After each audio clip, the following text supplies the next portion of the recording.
Hello and welcome to Daily Debrief, brought to you by People's Dispatch. I'm Pragya. In South Korea, union busting by the government takes a new turn with raids on prominent outfits, including some that led recent protests. Next, Hezbollah chief Syed Hossein Nasrallah has said that the United States has pushed millions in the country, forcing them to grapple with the energy crisis. We discuss the damaging impact of US sanctions on the country and the world today. And finally, the possibility of a crucial development in favor of lasting peace in Yemen. Reports say Yemenis and Saudi officials held back-channel talks mediated by Oman to resume the truce struck last April.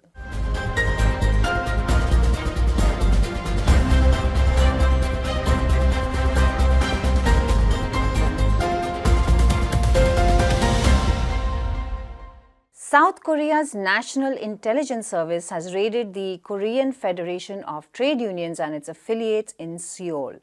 The ruse it has provided comes from a draconian 1940s-era law from its military rule past. There has been a spate of such actions in the country, and it is happening amid rising regional tensions. Anish from People's Dispatch has closely followed these developments. We caught up with him. Anish, good to have you back on the show.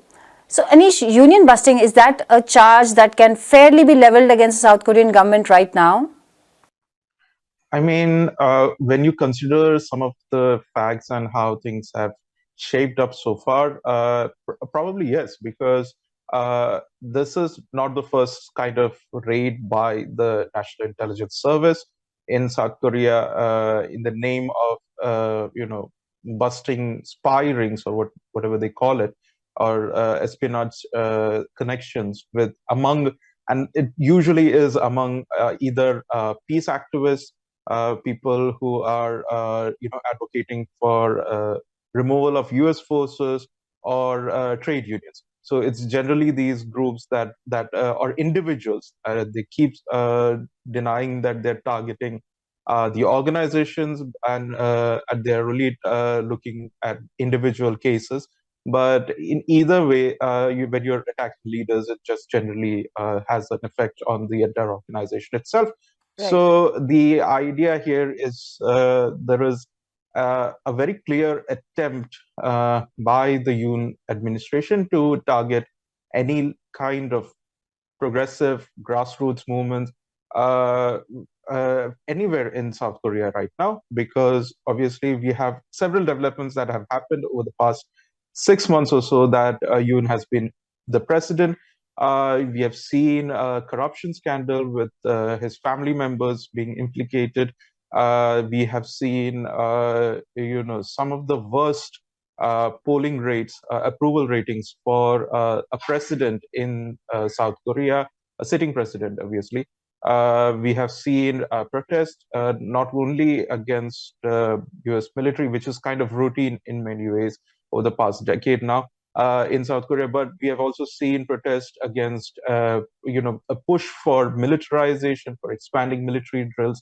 We have seen strikes, massive strikes that we have talked about in the show as well.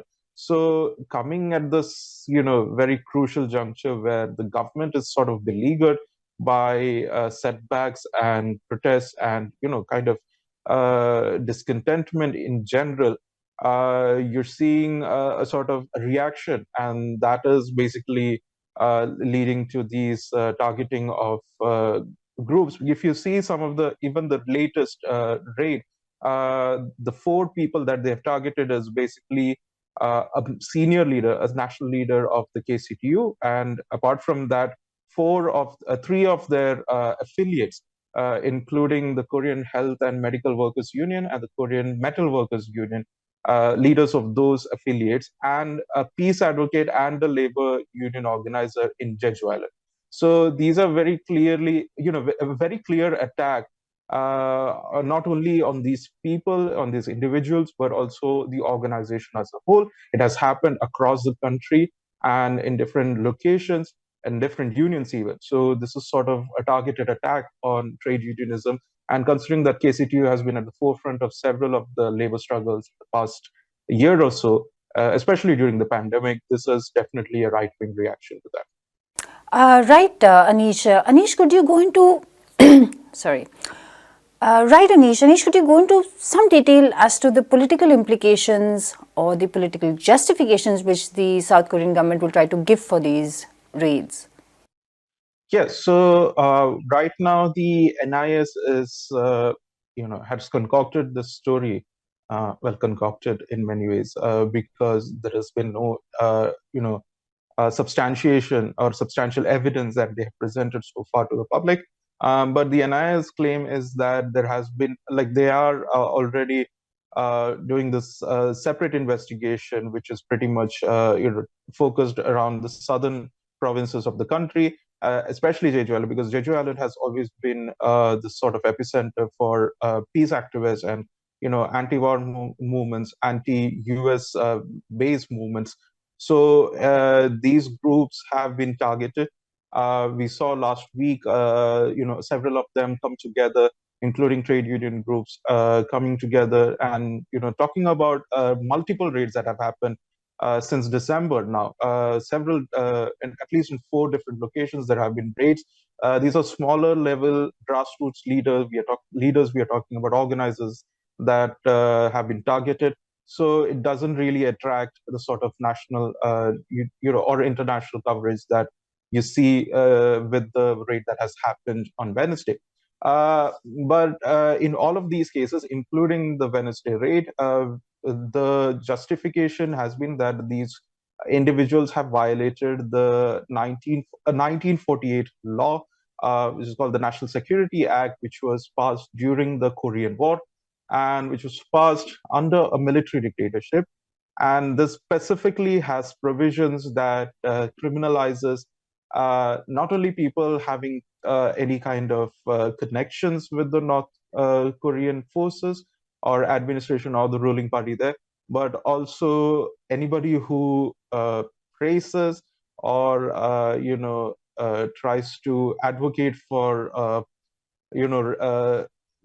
rapprochement with with North Korea, anybody who advocates for North Korea or communism in general. So these are very Okay. sweeping kind of legal provisions that have always been a controversial uh, factor in South Korean politics. Because it can be interpreted into anything. And we have seen last year when right after Yoon came to power, there was this talk about him wanting to look into provisions that within this act that can be used against President Moon Jae-in for his peace process with North Korea. And so this is the sort of sweeping sort of law that was always used in the past during the military dictatorship era to crack down on not just communists but also any kind of labor movement, any kind of progressive movement, any opposition, in fact, claiming them to be uh, you know uh, spies or collaborators of the North Korean government, and that was used in some cases even to justify massacres that have happened, prominently, including the Jeju massacre that happened under the previous military dictatorship. So these factors, like this, is going back to that era in many ways. You see investigators barging into a trade union office headquarters in Seoul.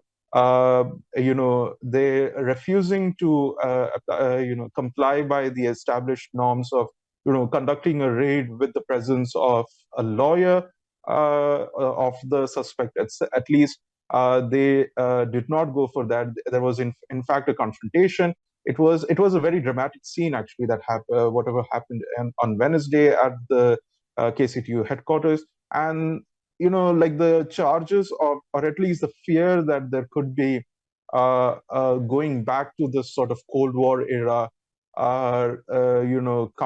anti-communist baiting sort of policy that happened during the military dictatorship regime is not something that is, that can be considered as paranoid, because we are also looking at a time where there's a new sort of Cold War being brewed in the region, especially targeting China and North Korea, and the South Korean government trying to align more closely with the United States and drawing war lines in many ways.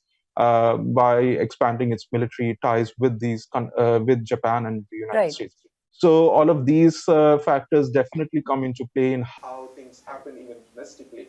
And so these concerns are quite prevalent right now among not just progressive groups and trade unionists, but also among opposition leaders, because this could be enlarged into a larger sort of political persecution if not checked. Right, Anish. Thank you very much for that update. Hezbollah chief Hossein Nasrallah's latest comments have laid the responsibility for Lebanon's severe energy crisis at the United States' door.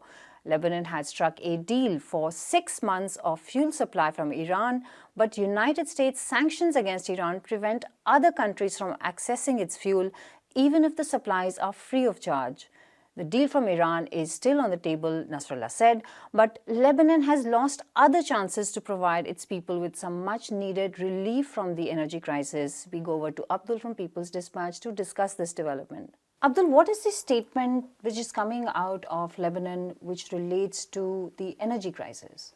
Well, Hezbollah chief Hassan Nasrallah were addressing an award ceremony through a TV speech yesterday, in which he claimed that the energy problem in Lebanon is primarily because of the U.S. hurdles created by the United States. Okay. He claimed that Iranians had offered oil to Lebanon, free oil to Lebanon, and that offer still stands. But both Iranians cannot supply and the Lebanese cannot receive, primarily because the sanctions imposed by the US on Iran, and the nature of the sanctions are such that there is a secondary clause also, secondary sanctions clause also. So whichever country receives the oil, Iranian oil, will also fall under the sanctions. And given the fact that Lebanon as such is not in a condition, economically speaking, to face a round of sanctions imposed by US at this moment, because it is going through economic crisis since 2019, as it is well known, and it does not want to kind of risk it. Okay.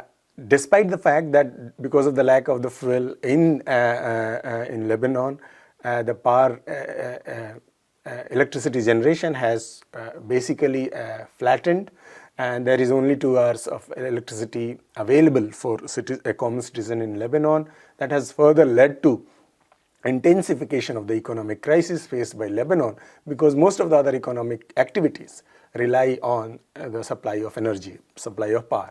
And since there is not enough power, that is also basically is not functioning. So Nasrallah claimed that he also basically asked, being Lebanon, Lebanon has factions which have very good relationship with the US and US ruling elites. He also basically hinted that if one of these ruling elites can meet their US counterparts and get an exemption from US, the Iranian oil can start flowing to Lebanon, and millions of the Lebanese who are suffering due to the power crisis will be relieved, at least for next 6 months. Next 6 months, yeah. Right, Abdul. Abdul, now the US sanctions regime, this is one of the most interesting aspects of it, that it is not just for itself, but it is binding other countries to it. And then there is an energy crisis worldwide. Exactly. So how does the United States sanctions affect Lebanon? How does it affect the rest of the world and the energy crisis? Well, the impact on the larger world is already very obvious. The rise in the oil prices throughout the world is not because of the war in Ukraine primarily. It is primarily because of the sanctions imposed by US on crucial oil supplying countries like Iran, Venezuela, and several others, right. Syria including. But when we are discussing about Lebanon, if we see, it seems that US sanctions have basically played an evil for the people in Lebanon. As I said before, because of the economic crisis, the government in Lebanon is not in a condition to buy oil at market prices as per their needs. So whichever countries are able to sell oil and other energy resources at as prices which are less than the market price, they cannot import from these countries as well because of the sanctions on these countries. Iran is one example. Egypt, though Egypt is not under US sanctions, but Syria is, because Egypt has a deal with Syria to send the gas to. Last year, basically, just to make it clear, last year Lebanon signed an agreement with Egypt for supplying of gas. Okay. That gas can only come through land route. All right. And the land route is basically Syria or Jordan. So through Jordan it is economically not viable, but through Syria it is economically viable. But through Syria you cannot supply gas to Lebanon because Syria is under US sanctions. So that deal also did not work. Iran was supplying oil to Lebanon in a limited way through Syria last year and last year. Even that was hampered by US. A convoy of tankers passing through Syria last year was attacked by US air forces, in which dozens of people were killed.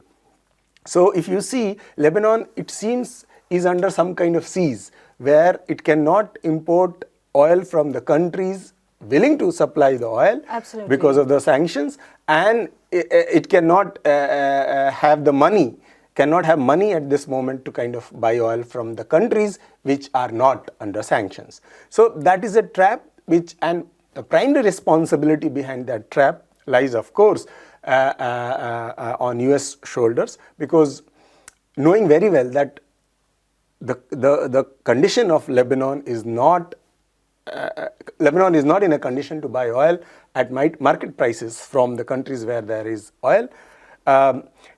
US did not give any exemption to Lebanese government. In fact, when the Iranians offered the free oil last year, US State Department issued a proper notification saying that any such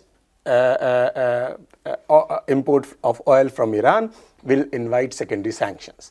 It seems that US is indifferent to the suffering of the Lebanese people, to the extent that it is ready to take punitive actions against countries which are ready to supply for free to Lebanon.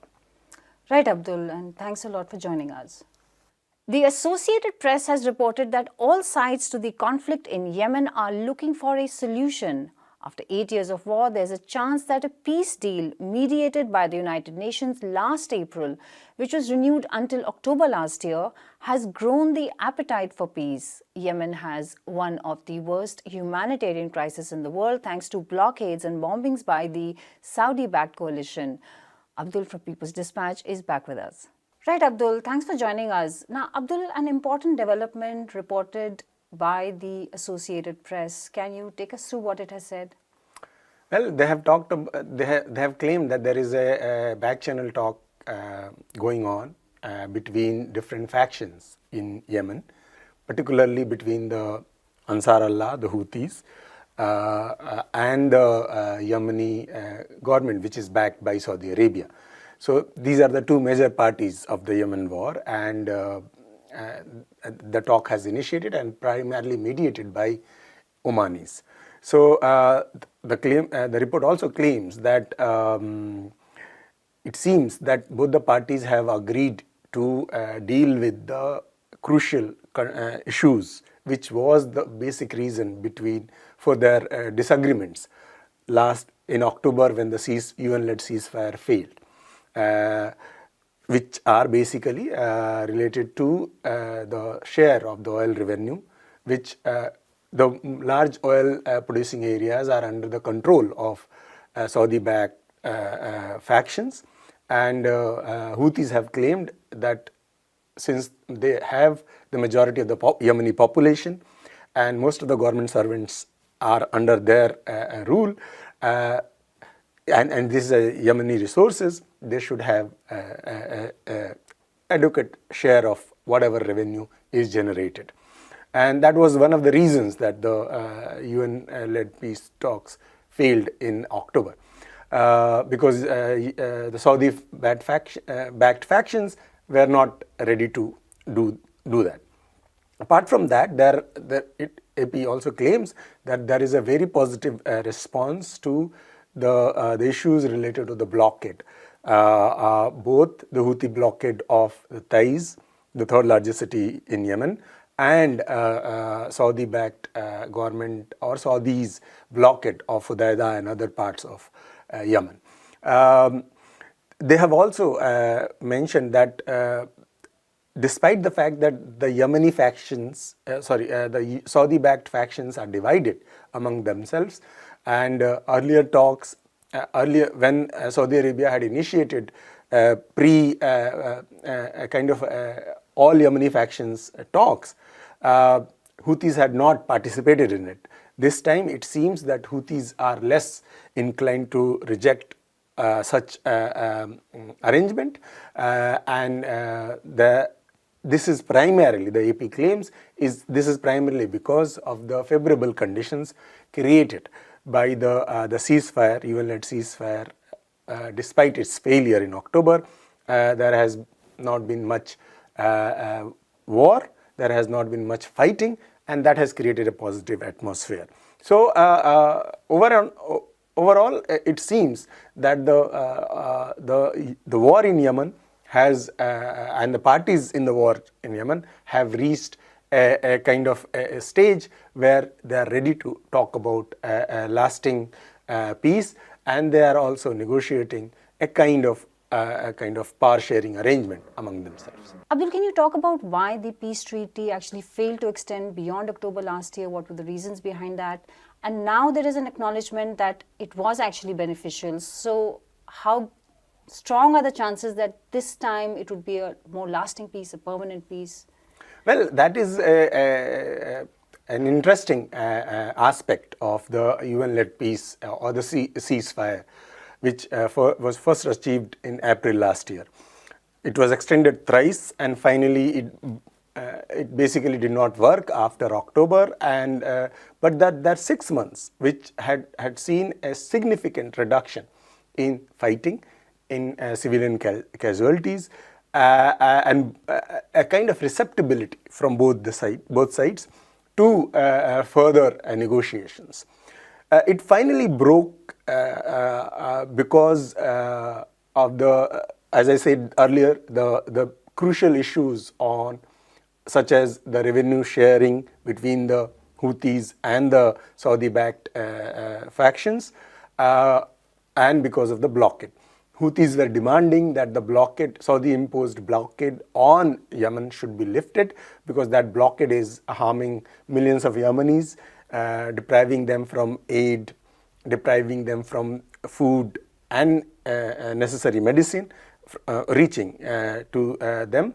And the partial lifting of the blockade, which basically led to the resumption of flights from the Sana'a International Airport, was not enough, as per the Houthis' claim. Saudi-backed factions also had opposition to the extension of the peace talk, ceasefire, because they claimed that Houthis, though they have lifted the blockade partially, Houthis have not lifted the blockade of Taiz. So these were the issues. The UN claimed, UN Special Representative for Yemen claimed on Monday during his periodic briefing to the UN Security Council that despite these disagreements, despite the deep-rooted kind of mistrust between both the factions, the fighting did not resume even after the ceasefire fell apart. Okay. It has been more than 9 months now, and if you compare these 9 months with the pre-ceasefire period, the number of casualties, the amount of fighting has reduced significantly, despite there not being a formal ceasefire agreement.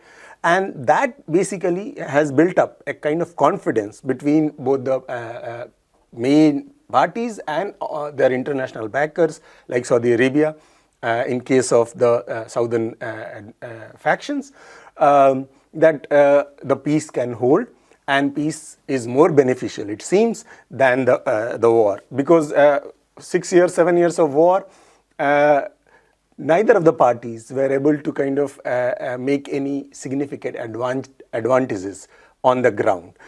Despite Houthis controlling Sana'a, they were not able to take Marib or other parts of the part of Yemen. And the Saudi-backed government, despite Saudi backing, despite international support, US and so on and so forth, were not able to defeat Houthis in any significant way. So it seems that there is a deadlock, there is a kind of stalemate, and that can only be resolved now with the ceasefire and a permanent peace. And that's all we have for today. Do come back to us tomorrow. You can find our stories on peoplesdispatch.org and our social media updates on Facebook, Twitter and Instagram.